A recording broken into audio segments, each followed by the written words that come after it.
Saudara-saudara yang saya kasihi dan saya hormati, pada kesempatan ini saya hendak memberi konteks mengapa kita perlu belajar tentang dialog antar agama. Nah, ketika dunia modern telah berubah menjadi sebuah kampung yang besar, sebuah global village, agama-agama yang dihidupi di dalamnya tidak lagi terikat pada budaya tertentu, etnis tertentu, wilayah tertentu, ruang tertentu. Dalam perubahan itu, masyarakat modern pun berubah wujud, tidak hanya multi etnis dan multikultural, tetapi juga multi religius. Dengan demikian, agama-agama umat manusia pun memasuki fase baru dari sejarahnya. Kenyataan yang berubah dalam masyarakat ini mendorong sebuah kesadaran baru, yaitu kesadaran akan kemajemukan agama. Kesadaran ini nyata dalam lingkungan gereja Katolik melalui dua peristiwa. Peristiwa pertama adalah Konsili Vatikan II, terutama melalui sebuah dekret yang disebut dengan nama Decret Nostra Aetate yang diumumkan oleh Paulus ke-6 pada tanggal 23 Oktober tahun 1965. Di dalam dekret itu diungkapkan sebuah pandangan positif gereja Katolik tentang agama-agama non-Kristen serta dorongan bagi warganya untuk membangun dialog dan kerjasama dengan penganut-penganut lain, penganut-penganut agama dan kepercayaan yang lain. Konsili menggunakan kata dialog dan kata kerjasama ketika mengungkapkan relasi antara kaum Kristiani dan penganut-penganut agama lain. Kedua hal ini lebih direfleksikan dan diperjuangkan terus-menerus oleh gereja sejak saat itu.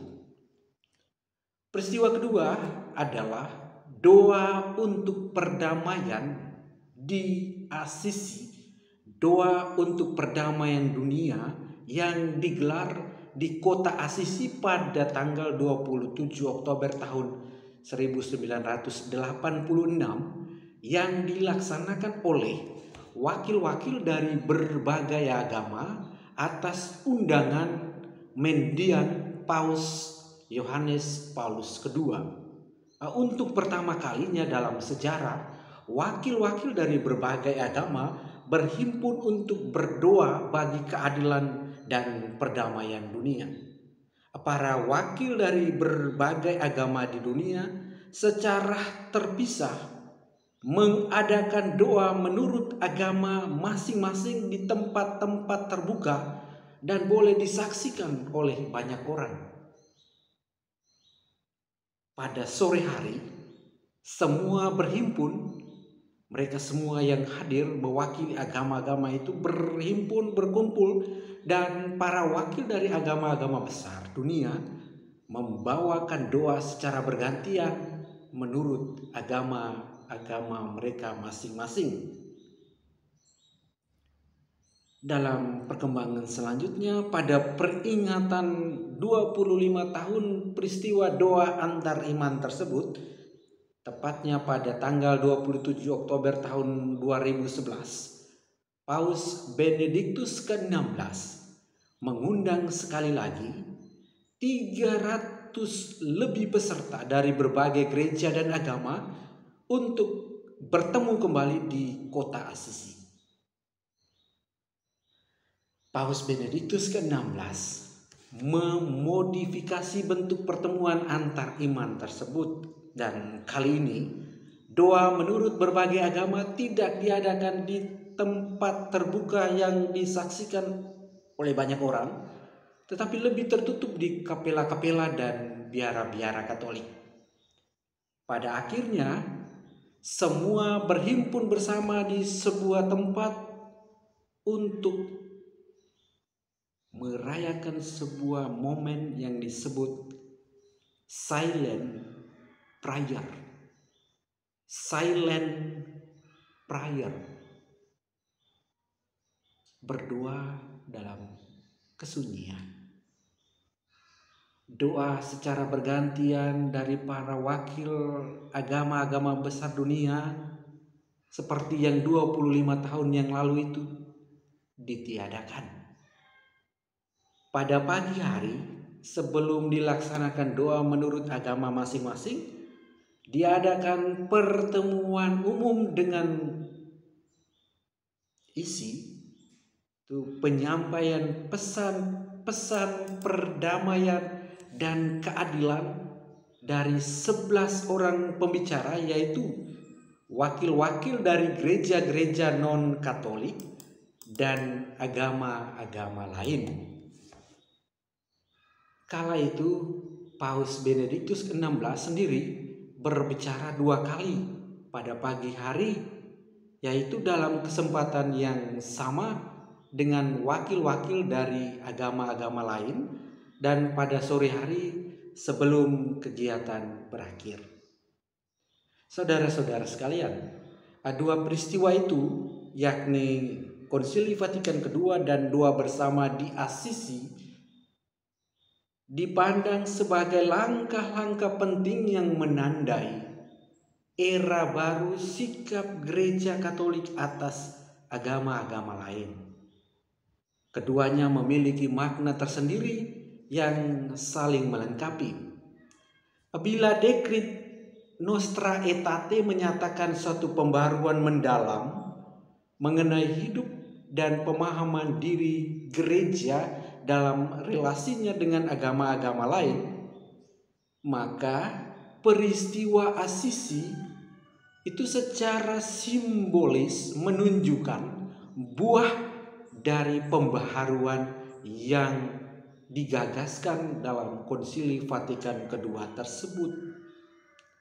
Dengan kata lain, di kota Assisi diragakan, sekali lagi diragakan, sikap gereja yang memahami dan mengakui kebenaran yang terdapat dalam agama-agama lain, serta kesediaan membangun relasi dengan agama-agama tersebut.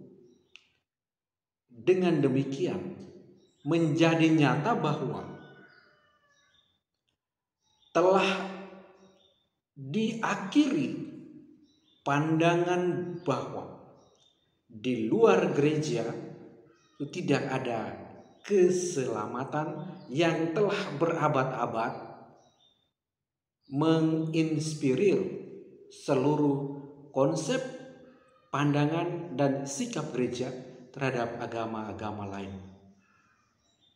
Di sisi lain, sejak saat itulah gereja memulai sebuah perjalanan bersama-sama dengan semua agama lain dalam semangat dialog, dalam semangat kerjasama, dan dalam semangat saling menghormati untuk membangun peradaban manusia yang lebih baik. Saudara-saudara, kesadaran akan kemajemukan serta pembaharuan sikap dalam membangun relasi dengan agama-agama lain bukan hanya terdapat dalam gereja Katolik saja, tetapi juga dalam gereja-gereja Kristen lain, bahkan dalam agama-agama lain pula.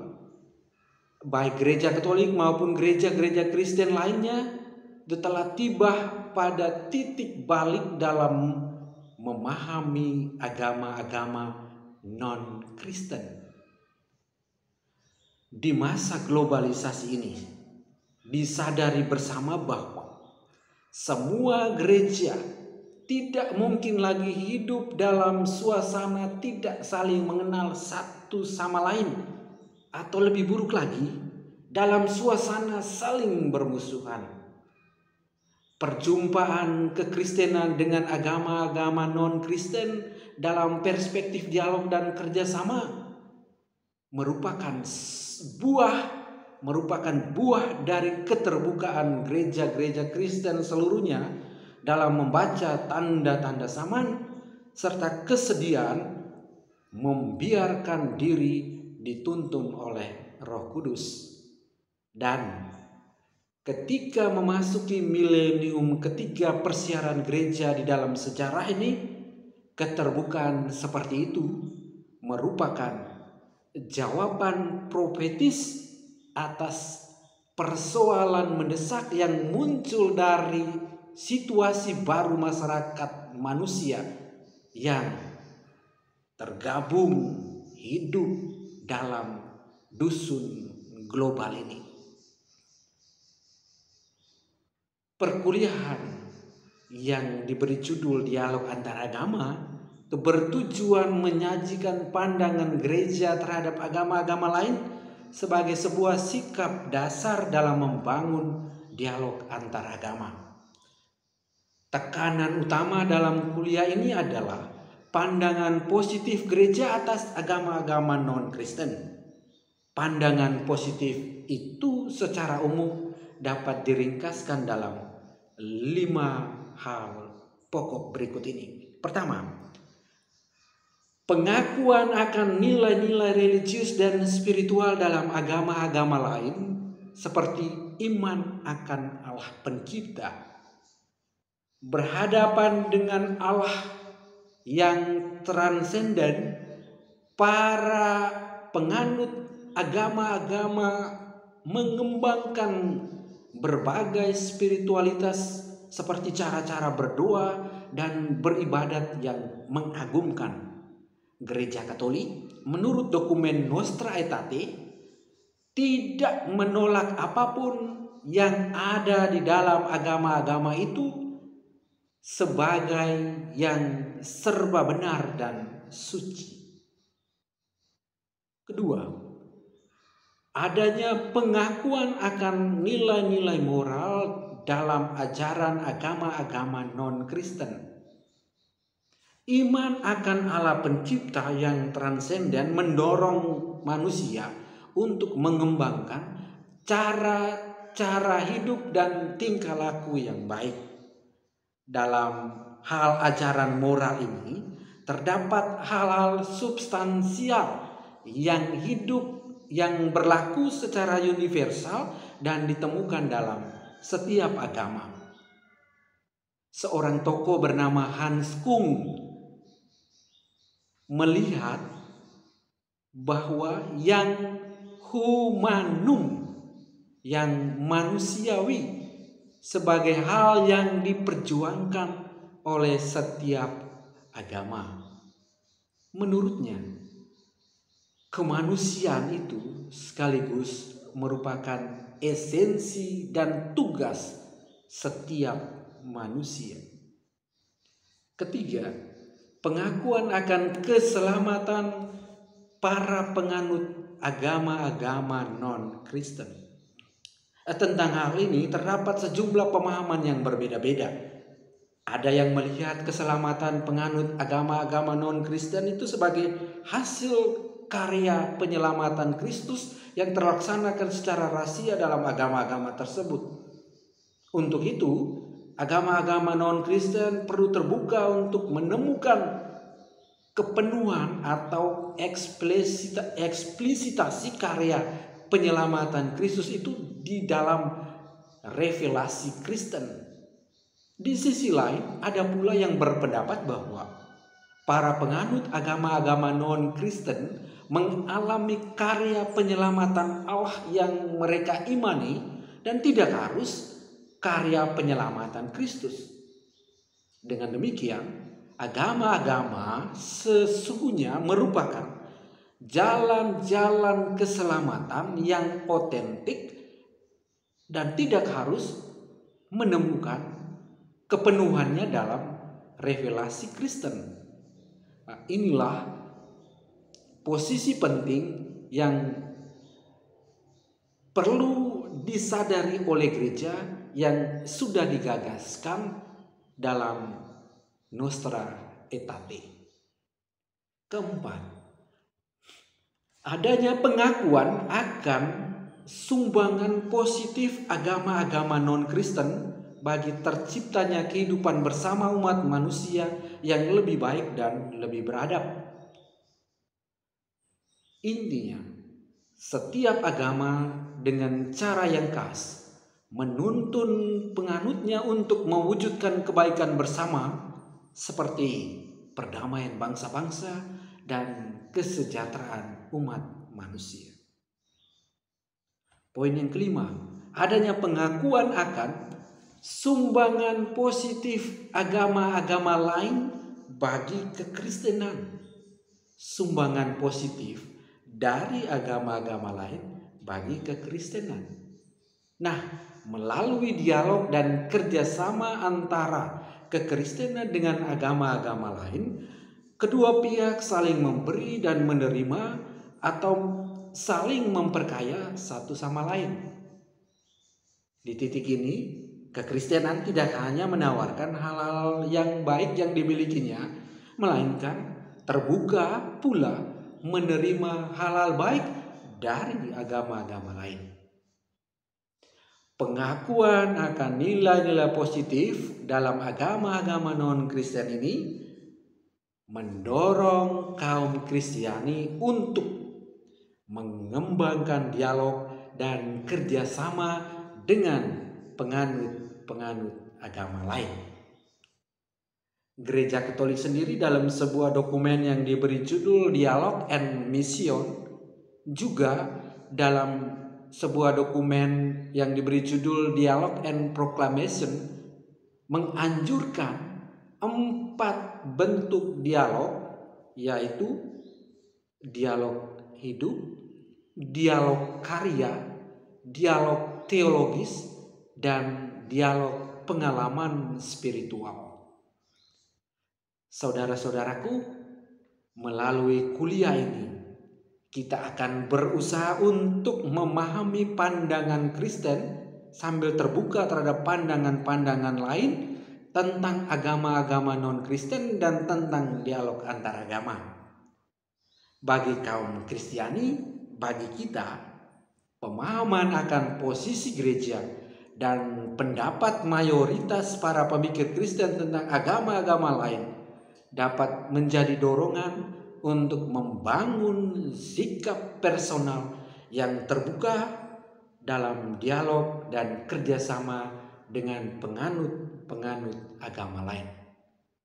Pada titik ini kita diharapkan memiliki pemahaman yang dapat berguna untuk mengembangkan dialog antar agama yang semakin ikhlas dan dengannya dapat menghasilkan buah-buah bagi kebaikan bersama dalam semangat pluralisme.